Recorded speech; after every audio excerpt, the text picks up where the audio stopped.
Finally, hopefully my internet will prove to be behaving a little better. Although by the numbers I'm seeing that it's really not. But we'll give this a shot. For those of you who may not know, I am trying to give out some information, drum up some support, try to show some of the rules and capabilities of the Hero System tabletop RPG.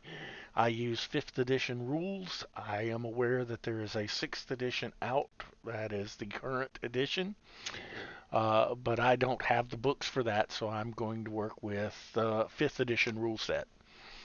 That said, I also work with, as you see on the screen, the Hero Designer 6 software. It is a software package put out by Hero System that greatly improves and reduces some of the headaches and uh, uh, um, issues, the crunchiness of the system.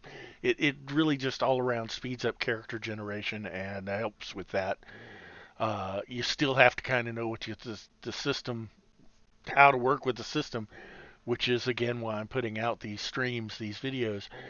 So with that said, all of that said, we're going to work tonight on a new genre.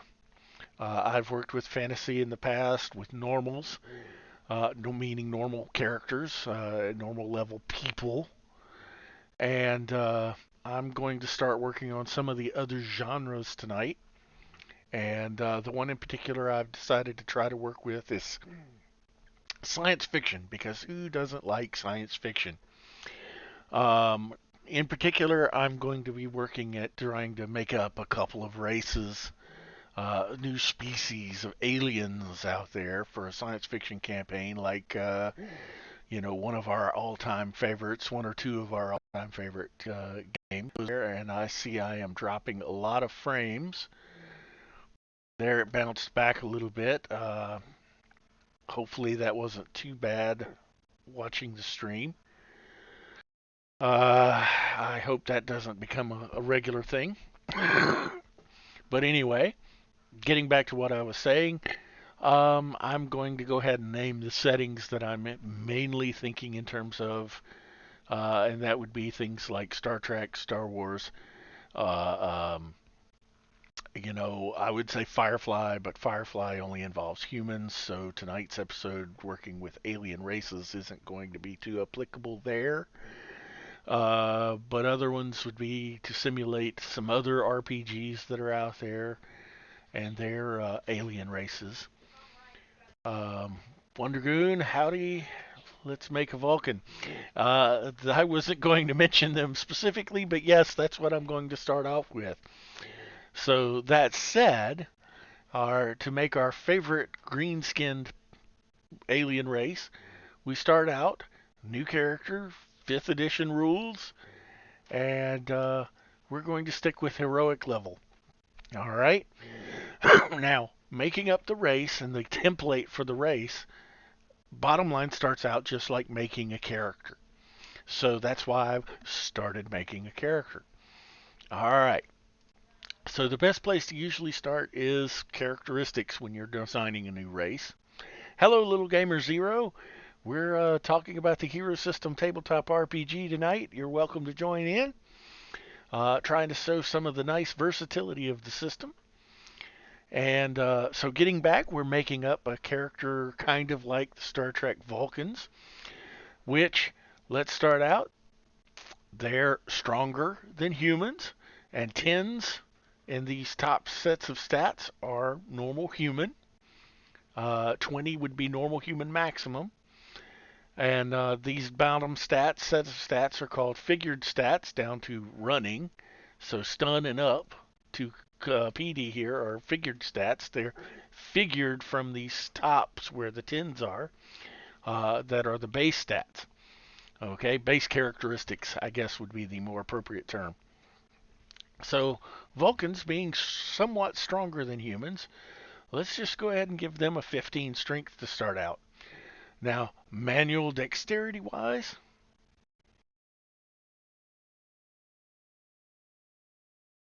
Right. Vondergoon points out now Vulcans are 7 times as strong as a human, so you might need to tone that down some.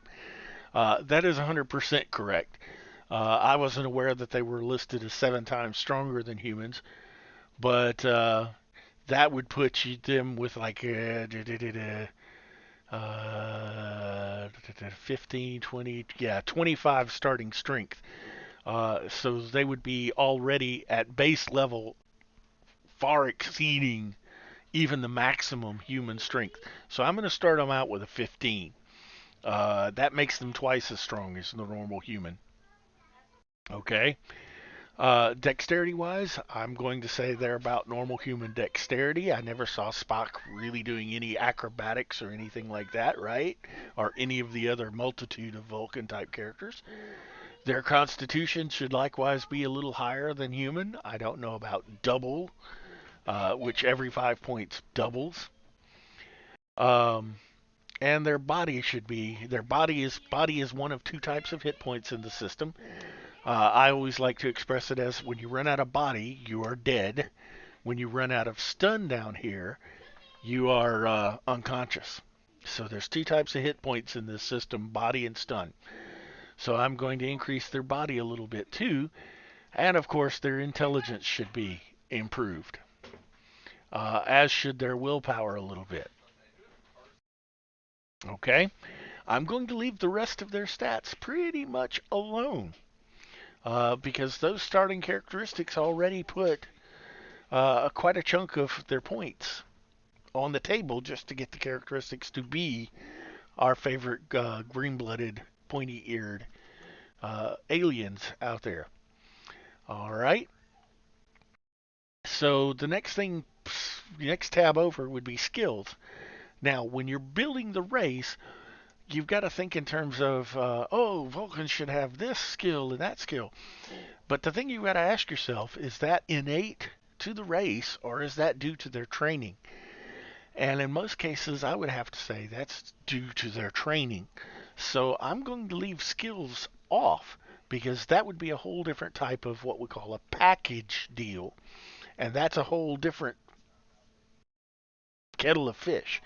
But we could go through, cataloging what the everyman Vulcan skills would be, what the uh, coming up as a Vulcan, what your skills would be. I mean, Worf is a great example of a different race. He was brought up by humans, so would he really have all the skills and abilities that a Klingon would have that had been raised by Klingons? And the answer is probably no. So, this shows you that the skills are generally decoupled from the race themselves. That's a matter of training, of teaching.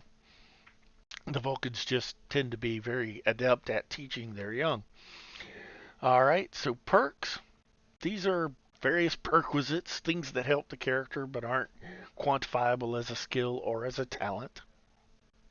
Um, So, generally speaking, these are things like money, fringe benefits, which include things like license to practice a profession or a rank within a military organization or something like that. It also includes things like a follower or a favor, somebody owes you a favor. So, these are, again, not appropriate for designing and building the race, the physical characteristics of the race. Some talents might be appropriate, though. Um, going down the list here,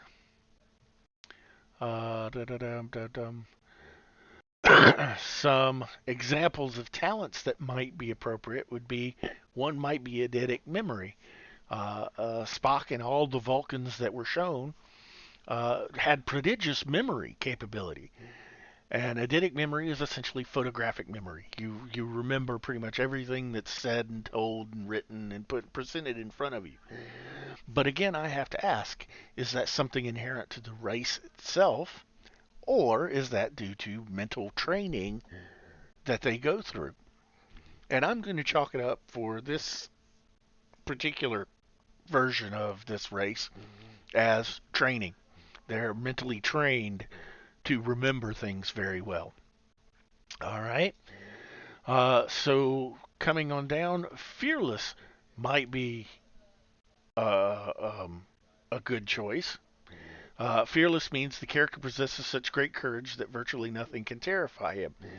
Well, our species is noted for being um, emotionless. So, but again, that seems to be training. We've got various versions of the Vulcans that show varying degrees of emotion, let's just say. So, fearless might be another thing that we chalk up to training, but it's a talent that's definitely right. As Wondergoon saying, Vulcans have emotions but repress them. So, I'm going to say again, fearless is probably training. Let's see. Um, this is another one. Rapid healing. How often did Spock or one of the other Vulcans take some damage, some wound? Spock was even blinded, and after a little bit of rest, he came back from it. So I'm going to say that is inherent to the Vulcans and give them that talent as a racial ability. What rapid healing does is the character recovers from the effects of wounds quickly. For every full hour he rests, he regains one body. So essentially, it's a very low level form of regeneration. For every hour this type of race rests, they regain one body from damage that they've taken. So that seems reasonable. So then we get over here to the martial arts tab. Again, anything in that's probably like any other skill. Anything there is probably due to training. And please do note that while it is never explicitly or is only explicitly stated in a few cases, if you're trying to make up the Vulcans precisely as they were, they do have martial arts training. Sarek, Spock's father, was noted for, I forget what the name of the art was, but was able to essentially break people's spines in a very precise manner. And it was training. He was trained to do that. That would be covered under a martial art. So keep that in mind. If you're trying to recreate this race faithfully, they probably do, as a package for the race, have some martial arts training. So now powers. They do have some powers. Most of it goes with enhanced senses. For instance, enhanced perception. They were able to hear better for sure, but in general, their senses of sight and smell and taste and everything were superior as well. So I'm going to give them +2 perception with all groups, all senses, but I'm going to give them another 2 with hearing only. And so with hearing, they're actually at +4, but with all senses, they're at +2. And the other one I'm going to do is ultrasonic perception. They can hear higher pitched frequencies than humans can. And I'm thinking that's probably about it. Willow Gamer Zero says, "Wow, sounds like some kind of Star Trek Mortal Kombat fatality, spine crush." The way it was described, that is actually not a terrible description of the technique. Uh, it was used on a Tellarite in TOS in the old series, and it turns out it was not done by a Vulcan, but it was somebody who had studied Vulcan methods very well. They have an interlie lead, which could give them some form of flash defense. I was getting there, but you're right. I was about to forget it. Go past it. So we'll actually name this inner eyelid, if I could spell. And so they have a little bit of flash defense because that's what saved Spock's vision actually when he was blasted with something like 1,000 times the daylight or something like that. Fascinating. Be careful, little gamer zero. I'm going to think you're a trekker. So that should also be added. And so we're up to 47 points to be a member of this race. And this is why you've also got to be careful. No, absolutely nothing wrong with being a trekker. You're correct, Wonder Goon. Now, some other things I would point out is with training, uh, um, Vulcans do get things like mental defense and maybe some of these mental powers, like an ego attack that could simulate Spock's nerve pinch and things like that, or that could be a martial art. Um, so some of this stuff is going to come back to training, and in the package deal for this race, you're going to have to do some give and take and discussion with the GM, or the GM's just going to have to tell you this is what's available through training for the race. But I'm not going to put it in there as something all the members of the race can do, because not all of them could. There was a certain level of mental defense that they all had. There was a certain level of mind link, our minds are merging, that they could do. But that all came with training. So again, we've got to separate the two. What is intrinsic to the race? What is something because you've been part of the race and brought up in their culture? And so finally, we're up to disadvantages. Pardon. And so, first off, distinctive features. And in the Star Trek universe, I have to say it's probably easily concealed. I mean, how often did Kirk have his ears? Well, he had one episode where his ears were altered so that he appeared Romulan. His skin tone was even altered. So I'm going to say it's easily concealed. How often did Spock wear a hat or something to merge in with the people, uh, or try to? And it's noticed and recognizable. And let's use the original version of this race's name. You're distinctive, you're a Vulcanian. All right. Now, are there any other of these uh, um, disadvantages that jump out at us? Uh, in the show Enterprise, it was revealed that only some of the Vulcans had psi abilities, so it is probable that a Vulcan wouldn't have those abilities. Okay, I did not know that because I've only watched Enterprise once and uh, didn't pay attention to the last few sessions, episodes, and it also is a matter of I've only watched them once, unlike the old series and Next Generation. So uh, that's news to me, but it's not surprising, as I was kind of discussing.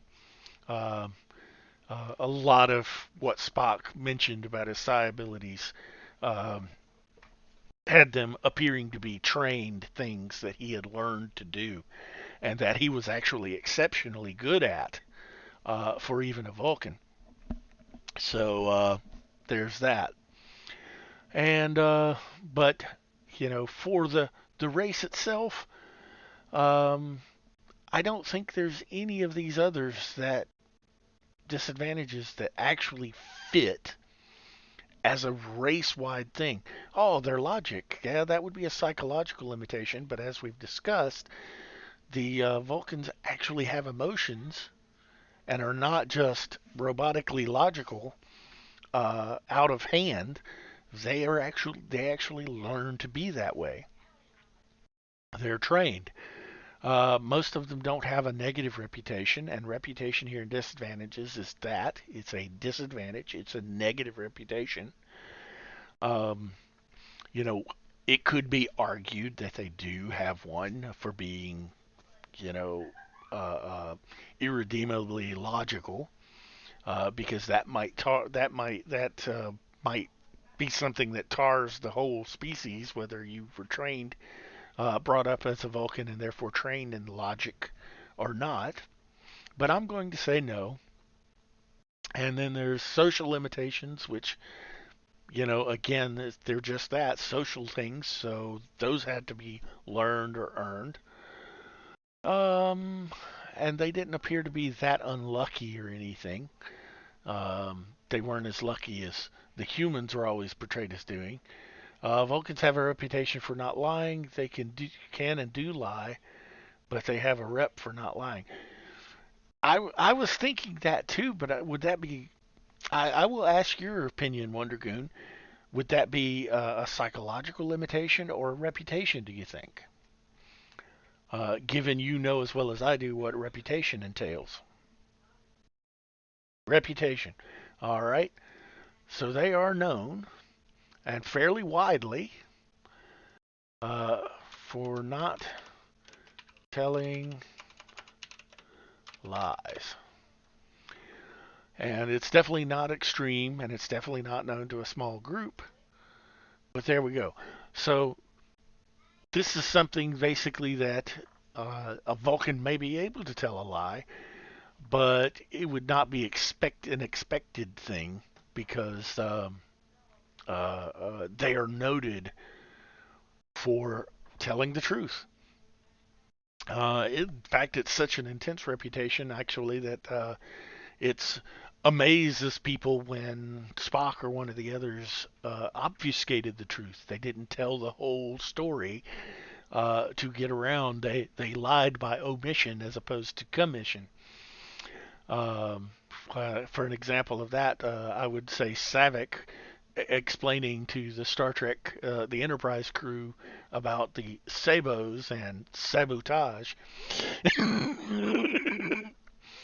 wasn't precisely lying, but was setting things up to lie. So, you know, never count them out.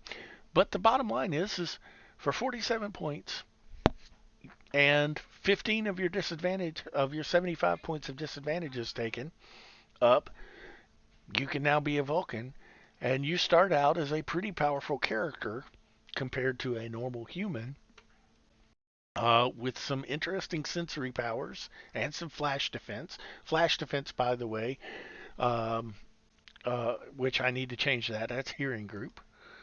So this would be sight group that we wanted.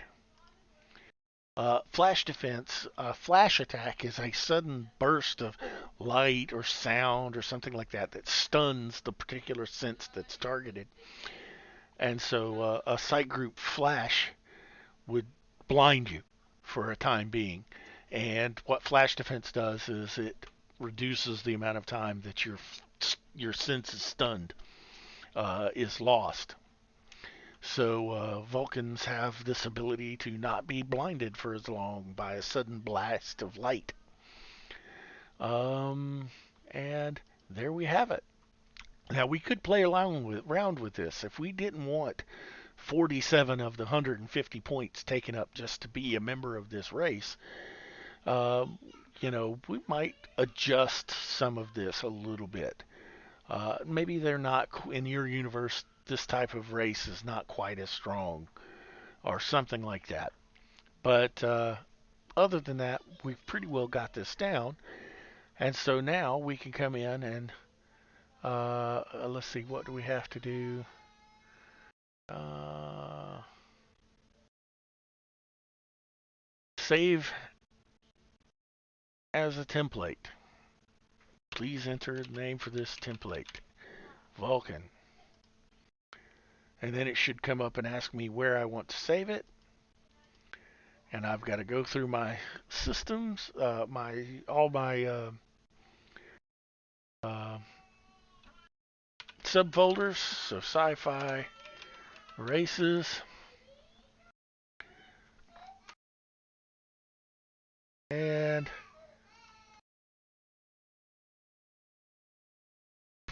bam. All right. And there were some prefabs already loaded up. I probably should have unloaded them before saving, but that's okay. Uh, the prefabs were for the fantasy setting because I've was doing something with some characters. That said, this gives us that race. So let's do something completely different.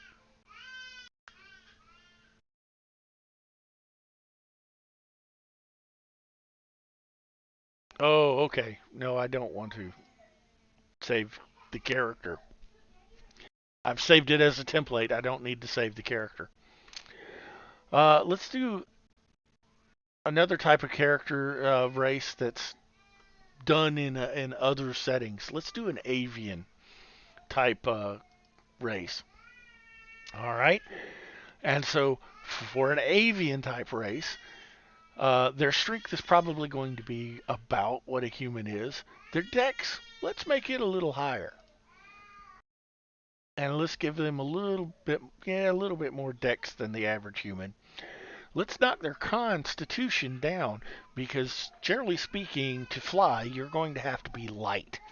And if you're light, you're probably going to have one of your biggest weight constraints in being light is having your bones. And so uh, this is why birds' bones are hollow.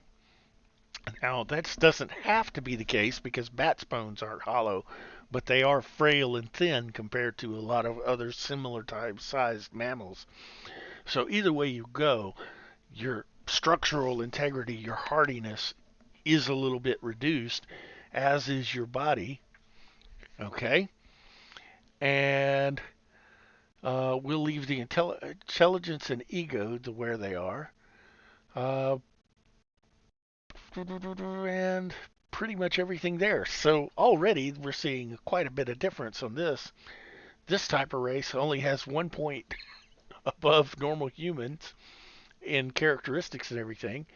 And so we'll go back over here to talents. And I'm going to give them a talent, maybe. Yeah, ambidexterity. They don't have the handedness that humans do because they're used to working with either appendage. So we're going to give them that. And uh, we're also going to give them bump of direction. This basically, I'll call up the definition down here. A character with this talent has an innate sense of direction. He can always tell direction without reference to visual clues and can also tell if he is above or below the local ground level. So, in other words, when you're flying, being able to navigate is a good thing, right? So they inherently have some navigation sense. And now the big thing is they can fly. So we're going to give them some flight. We are, however, going to put a limitation on it. This one right here, I think, restrainable. A power with this limitation is generated or based upon an area of the body which can be restrained. So instead of a focus, we're going to say it is restrainable because you can bind their arms and wings together to them. Oops, I'm done. Well, let's look at those again. Um,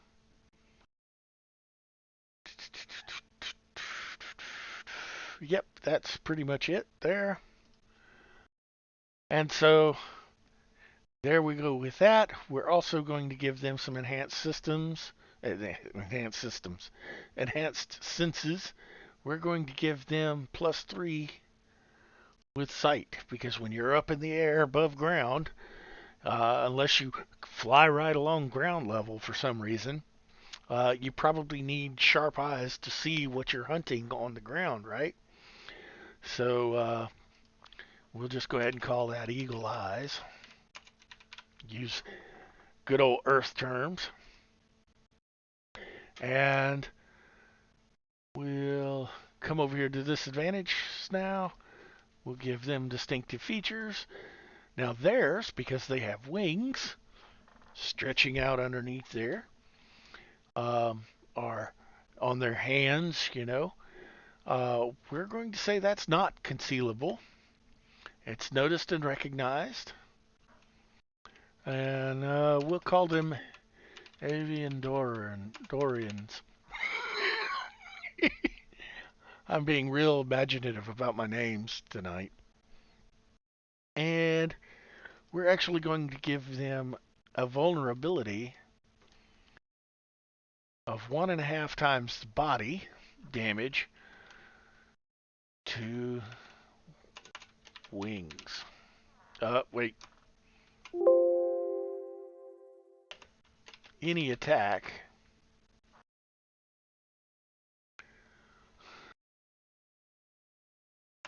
damage accrues when wings are targeted. Okay. So bottom line, their wings are fragile, so they take more body damage than we would to our arm or something like that. So if their wings are targeted by any attack, they take more body damage. Alrighty then. And I think we've got this race finalized. So we'll save it as a template. Avian. And right. So if they don't get hit in the wings, they don't take the extra damage. But it can be any type of attack that hits the wings. And so that's why I didn't. Edit.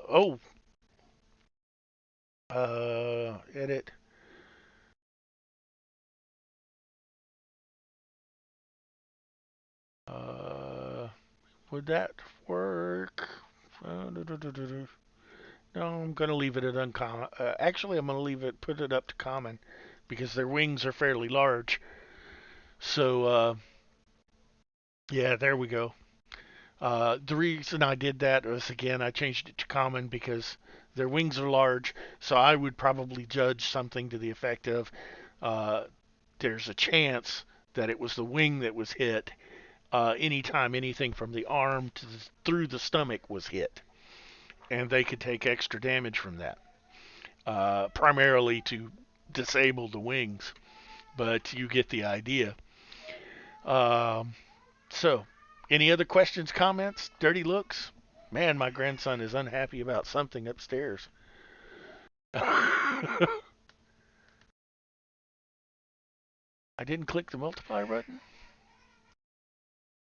Oh, I didn't, did I? There we go. All right. So,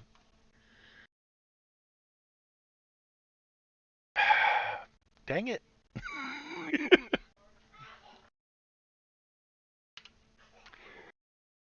We'll try that again. We'll save, and yes, we want to overwrite. All right. There we go. So that's 2 races down from our list. And I got a third one in mind, but this one would take me a little bit of work myself just to work it out. And that's from an old TSR science fiction game called Star Frontiers. They had a race in it called the Dralocytes, and I would actually kind of like to work them up and may do so at some point. But that would, well, shoot. Let's take a look at them. Wondergoon knows who I'm talking about. He loves the Dralocytes. Dralocytes are an amorphous type of being. They, bottom line, are kind of like um, uh, one-celled organisms, but on a microscopic scale. I need to dig out my Star Frontiers book. That would have been helpful, but I don't have mine anymore. But let's just see. Wow. Wow. My grandson really is unhappy up there. Um, Stralocytes were short, though, so we're going to adjust their height.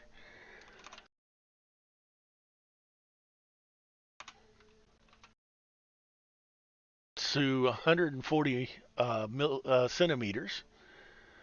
Their weight was about that of humans, though, so we'll leave that alone. So, looking at their strength, yes. I mean, can y'all hear that? Wow. Uh, oh yeah. Well, at least I know my mic pickup is pretty good. Sorry about that, folks. All right. Um, but I'm going to start out saying Dralicites, being an amorphous being, they're not that dexterous as a human. They're about the same strength starting out, but I'm going to raise their con quite a bit simply because they don't have precious vital organs and things like that. They take shock and they just kind of wrap around it. So, puncture wounds just kind of penetrate and they close up right around it. So I'm going to raise their constitution and body quite a bit. Dang. Huh? Oh, joy. That's what's wrong. Okay. Well, I just found out what's wrong, a little bit about what's wrong. My grandson has a fever, so they're trying to give him some medicine and probably trying to get him. Yeah. Okay. Now, I'm also going to reduce the comeliness of the Dralicite because most races don't. Yeah, I hope he feels better soon too. Uh, I'm going to reduce their comeliness a little bit because most races are not going to look at a amorphous blob and find it attractive to look at. Um, but thank y'all for your wishes about the grandson. He is obviously unhappy. If I weren't in the middle of this, I would be up there in the middle of that. Uh, we'll see. I'll keep going for a little bit longer. Now I'm going to bring back up the speed on the Dralicite because they shouldn't be slower necessarily than other races, especially humans. They're just not as nimble and quick. All right, and I am going to raise their stun a little bit. Uh, wow. In fact, I may have to ask that we save this one and I call a halt for the night so I can go up and check on him myself. Um, so I'm going to save this as a character. Save the character as, and so I can pick up again another time. We'll just call it what it was, a Dralicite. And I am unfortunately going to go check on him and call it a night. And I'll talk to y'all again another time. I'll pick up this at a later date because I was planning on doing some more with science fiction setting anyway, like making up some of those racial societal packages. So with that in mind, thank y'all for joining us. Thank you for tuning in. We'll be back another day.